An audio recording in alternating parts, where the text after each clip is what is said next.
है और लुसेंट में कहाँ से प्रश्न आता है इस पे हम बात करते हैं, पेज बाई पेज।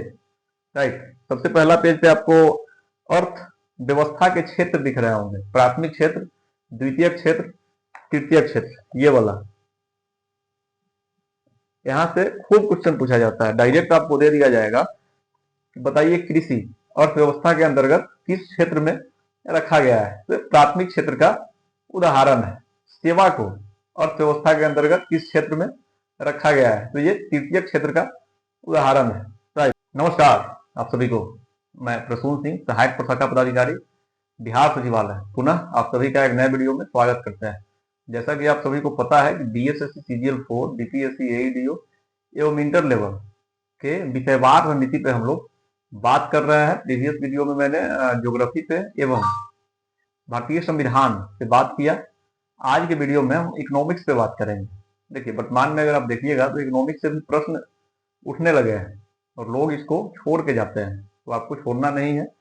हालांकि हम इस पे जो है प्रतियोगिता परीक्षा के पॉइंट ऑफ व्यू से ही बात करेंगे, विशेषज्ञता आपको इसमें हासिल नहीं करना है, ठीक है ना। प्रतियोगिता परीक्षा की क्या बेहतर रणनीति होनी चाहिए, किस टॉपिक पे आपको ज्यादा फोकस करना चाहिए, कहाँ से प्रश्न उठते हैं, इस पे हम लोग आज बात करेंगे, ठीक है ना। आइए शुरू करते हैं। पहले की तरह ही लुसेंट बुक मैंने फिर से लिया है। ये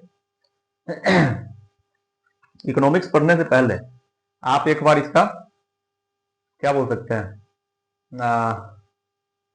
बेसिक चीज पढ़ें, जिससे एक बेस आपका बन जाए। एग्जाम्पल के लिए इकोनॉमिक्स अर्थशास्त्र अगर आप पढ़ रहे हैं, अर्थशास्त्र कितने तरह का होता है ना। पूंजीवादी अर्थशास्त्र होता है, साम्यवादी अर्थशास्त्र होता है, मिश्रित अर्थव्यवस्था, अर्थशास्त्र नहीं, साम्यवादी अर्थव्यवस्था, मिश्रित अर्थव्यवस्था एवं पूंजीवादी अर्थव्यवस्था। किस देश में, प्रमुख जो देश है वहां पे किस तरह की अर्थव्यवस्था वर्तमान में लागू है या अपनाई गई है, इसको आप पहले देख लेंगे, ठीक है ना। उसके बाद लुसेंट से आपको कैसे पढ़ना है और लुसेंट में कहां से प्रश्न आता है इस पे हम बात करते हैं, पेज बाई पेज। राइट, सबसे पहला पेज पे आपको अर्थ व्यवस्था के क्षेत्र दिख रहे होंगे, प्राथमिक क्षेत्र, द्वितीय क्षेत्र, तृतीय क्षेत्र, ये वाला। यहां से खूब क्वेश्चन पूछा जाता है, डायरेक्ट आपको दे दिया जाएगा, बताइए कृषि अर्थव्यवस्था के अंतर्गत किस क्षेत्र में रखा गया है। तो प्राथमिक क्षेत्र का उदाहरण है। सेवा को अर्थव्यवस्था के अंतर्गत किस क्षेत्र में रखा गया है, तो ये तृतीय क्षेत्र का उदाहरण है। राइट, उसके बाद यहाँ पे आर्थिक समृद्धि एवं आर्थिक विकास दिया गया है, इसको आप समझेंगे। किसको समझना है, किसको याद करना है, दोनों पे हम लोग बात करेंगे, ठीक है ना। और कोशिश है मेरा कि वीडियो संक्षेप हो, छोटा हो, ज्यादा टाइम आप लोगों का वेस्ट ना हो। उसके बाद आगे आपको आ जाना है राष्ट्रीय आय। ये बीच का भी ये चीज आप पढ़ेंगे, लेकिन एक बार समझ लेंगे इसको, ये सब बार बार पढ़ने वाला टॉपिक है। राष्ट्रीय आय को आप समझिए एक बार बढ़िया से वीडियो के माध्यम से। चालू एवं स्थिर कीमतों पर राष्ट्रीय आय क्या होती है, जीडीपी क्या है, जीएनपी क्या है, एनडीपी क्या है, एनएनपी क्या है, ये सब समझने वाला टॉपिक। राष्ट्रीय आय को आप एक बार विस्तार से समझेंगे। उसके बाद हाँ, आर्थिक आयोजन, जो भी पंचवर्षीय योजनाएं, 12 कुल पंचवर्षीय योजना भारत में चली है, और आखिरी में जो 12वीं थी, उसके बाद नीति आयोग को उसके स्थान पे 2015 में लाया गया था। तो हालांकि पंचवर्षीय योजना वर्तमान में बंद हो चुकी है, फिर भी यहाँ से बहुत सारे क्वेश्चन पूछे जाते हैं। राइट, तो इसको आपको छोड़ना नहीं है, देख सकते हैं आप। सबसे ज्यादा आप इस पे ध्यान अपना केंद्रित करेंगे। इसको कैसे पढ़ना है मैं एक आपको बता दे रहा हूं। देखिए, जैसे एग्जाम्पल के लिए प्रथम पंचवर्षीय योजना, इसका कार्यकाल क्या रहा आप वो याद करेंगे, 1951 से 1956 पर, 56 तक। ये किस मॉडल पे आधारित है, तो ये हेराल्ड डोमर मॉडल, जो कि अर्थशास्त्री थे, इनके मॉडल पे ये आधारित है। इस पंचवर्षीय योजना में किस चीज को प्राथमिकता दी गई, तो इसमें कृषि को प्राथमिकता दी गई। तीसरी चीज, किसका जो है इसमें लक्ष्य निर्धारित किया गया था 2.1%, जबकि इससे आगे 3.6% का लक्ष्य हासिल किया गया। तो इतना चीजें आपको कम से कम याद होना चाहिए। राइट, इसमें जो भी बड़ी बड़ी सिंचाई परियोजनाएं शुरू हुई उसको आप याद करेंगे। इसी तरह से प्रत्येक पंचवर्षीय योजना का हर एक चीज आपको याद होना चाहिए, और जो चीज इसमें नहीं दिया गया है सेट वगैरह में आपको मिले तो आप यहाँ पे नोट कर दें। राइट, एग्जाम्पल के लिए मैंने यहाँ पे ऐड किया है राष्ट्रीय आय में वृद्धि। पूछा गया था एक बार कि किस पंचवर्षीय योजना में राष्ट्रीय आय में वृद्धि कम हुई, तो तृतीय पंचवर्षीय योजना में हुई थी। योजना अवकाश, इसको भी आप देखेंगे। इसी तरह से ऐड करने का आप इसमें प्रयास कीजिए, बहुत सारा चीज नहीं दिया है उसको आप ऐड कीजिए इसमें। राइट, काम के बदले अनाज, पूछा जाएगा आपसे कि किस पंचवर्षीय योजना में शुरू किया गया, तो ये 5वीं पंचवर्षीय योजना में शुरू किया गया था।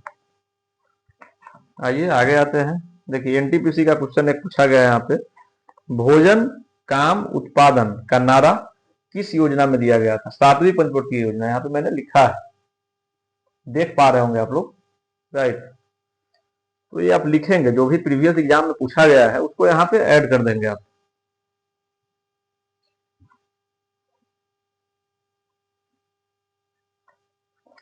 बारहवीं पंचवर्षीय योजना, श्री रंगराजन समिति के सिफारिश पे इसको लाया गया था। ये भी क्वेश्चन पूछा गया है। इसका मुख्य उद्देश्य तीव्र, अधिक समावेशी एवं धारणीय विकास है, तो ये आपको याद रहना चाहिए। ये भी महत्वपूर्ण पॉइंट जो भी है इसका, वो आप प्रतिदिन इसको देखेंगे। पंचवर्षीय योजना ऐसा टॉपिक है कि रेगुलर बेसिस पे इसको आप देखिए। आगे आ जाते हैं, गरीबी आप पढ़ेंगे, गरीबी समझने वाला टॉपिक है। भारत में गरीबी का निर्धारण विभिन्न समिति या विभिन्न फॉर्मूले पे किया गया, यह भी आपको याद रहना चाहिए। एग्जाम्पल के लिए देखिए यहाँ पे, दादा भाई नौरोजी, नीलकांत दांडेकर, वीएम रथ का फॉर्मूला, वाई के अलग समिति, लकड़ावाला समिति, इसी तरह से सी रंगराजन समिति, सुरेश तेंदुलकर समिति, सब समझ के फिर आप पढ़ेंगे। यहाँ से भी क्वेश्चन खूब पूछा जाता है। देखिए बिहार पुलिस में क्वेश्चन पूछा गया है, तो इससे आपको आइडिया लगेगा कि क्वेश्चन कहाँ से पूछा जा रहा है। सी रंगराजन समिति ने, ये देखिए रंगराजन समिति ने अखिल भारतीय स्तर पर ग्रामीण क्षेत्र के लिए 972 रुपया निर्धारित किया था, यही वाला क्वेश्चन पूछा गया था। यहाँ से आपको आइडिया लगेगा कि क्वेश्चन कहाँ से पूछा जा रहा है। आइए आगे बढ़ते हैं। विभिन्न योजना, ये भी इंपोर्टेंट है, इसको आप डेली बेसिस पे देखेंगे। एग्जाम्पल के लिए अन्नपूर्णा योजना हो गया, अंत्योदय अन्न योजना है, राष्ट्रीय रोजगार गारंटी कार्यक्रम, यहाँ से भी क्वेश्चन बीएसएससी सीजीएल में पूछा गया है। मनरेगा से क्या क्वेश्चन पूछा गया था? देखिए ये जो मनरेगा है उसमें केंद्र और राज्य की जो वित्तीय, क्या बोल सकते हैं, वित्तीय सहयोग किस अनुपात में है, तो ये 90 और 10 के अनुपात में, यानी 90% केंद्रांश की राशि इस योजना को प्राप्त होती है, 10% राज्यांश की राशि इस योजना को प्राप्त होती है। तो ये पूछा गया था। इसके अलावा भी बहुत सारा फैक्ट है। एनटीपीसी में यहाँ से पूछा गया था कि मनरेगा में कम से कम कितने दिन का रोजगार देना है, 100 दिन का रोजगार देना है, ये भी मैंने यहाँ पे लिखा है। तो लिखने से आपको पता चलता है क्वेश्चन कहाँ से पूछा जाता है, उसको आप बार बार पढ़ते हैं। सर्व शिक्षा अभियान को भी आप देखेंगे इसी तरह से, जैसे कि मैंने मनरेगा का बताया आपको। आगे बढ़ते हैं। हाँ ये देखिए, बैंकिंग क्षेत्र के प्रचलित शब्दावली, ये जो है काफी इंपोर्टेंट है। Repo rate, reverse repo rate, bank दर, उसके बाद है आपका वैधानिक तरलता अनुपात, SLR, statutory liquidity ratio, CRR, नगद आरक्षित अनुपात, ये सब समझिए और इसको याद कीजिए। करंट अफेयर में भी आपको पढ़ना पड़ता है, फुल फॉर्म भी इसका आपको याद रहना चाहिए।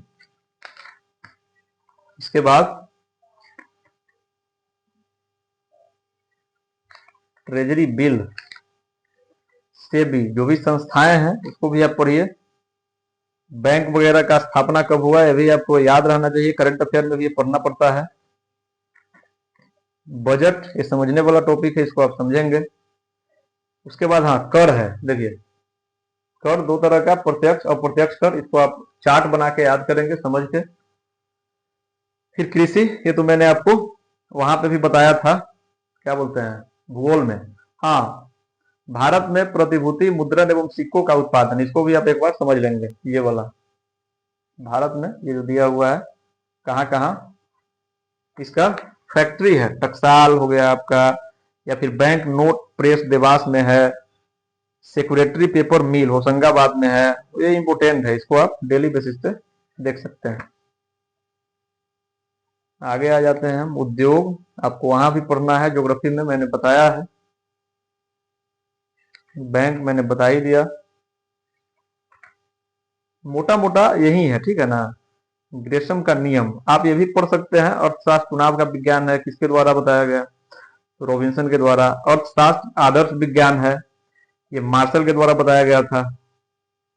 जो भी व्यापारिक संगठन है, IMF हो गया, विश्व बैंक हो गया, इस तरह की जो भी अन्य संगठन, उसको भी आप याद करेंगे। करंट अफेयर में इसका एक जगह संग्रह बना के दिए हुआ है SPD में। हाँ, उसके बाद महत्वपूर्ण समितियां, ये देखिए डेली बेसिस पे आप इसको देखिए, महाजन समिति, मीरा सेठ समिति, आबिद हुसैन समिति, सुरेश तेंदुलकर समिति, सच्चर समिति। डायरेक्ट पूछ दिया जाता है कि मुस्लिमों की सामाजिक, आर्थिक व शैक्षणिक स्थिति का अध्ययन करने के लिए किस समिति का गठन किया गया था, तो ये सच्चर समिति के द्वारा गठन, इनके सिफारिश से या फिर सच्चर समिति का गठन किया गया था, ठीक है ना। तो इस तरह से आप याद रखेंगे। उसके बाद जो लास्ट में दिए हुआ है महत्वपूर्ण आर्थिक शब्दावली, ये इसको आप निश्चित रूप से समझ के पढ़ेंगे। एग्जाम्पल के लिए विमुद्रीकरण क्या है, अवमूल्यन क्या है, बजट, उसके बाद आपका मुद्रास्फीति क्या है, ये सब समझने वाला टॉपिक है, इसको आप समझ के एक बार करेंगे। जो भी चीजें इसमें थी, और लास्ट में जो विविध दिया गया है, ये इसको आप पढ़ के इंपोर्टेंट चीज यहां से छांट सकते हैं। इतना अगर आप अर्थशास्त्र पे करेंगे तो जो भी रनिंग क्वेश्चन है वो आपको पकड़ में आ जाएगा, और ज्यादा डीप में नहीं जाना है, राइट। अगर 6-7 क्वेश्चन आए तो कोशिश कीजिए कि जो रनिंग क्वेश्चन है लगभग लोग बनाए उसको आप बना लें, ज्यादा इसमें डीप में आप नहीं जाइए, ज्यादा क्वेश्चन यहाँ से नहीं उठता है।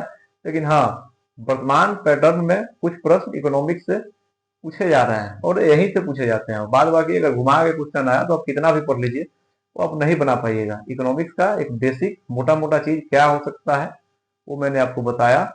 इसको तैयार करके तो फिर आगे बढ़े, स्टेट वगैरह लगाए, वहां से इंपोर्टेंट फैक्ट आपको मिलेगा, समझने को बहुत सारा चीज मिलेगा, उसको आप इसमें ऐड कर सकते हैं, ठीक है ना। धन्यवाद, मिलते हैं फिर नेक्स्ट वीडियो में। Best of luck.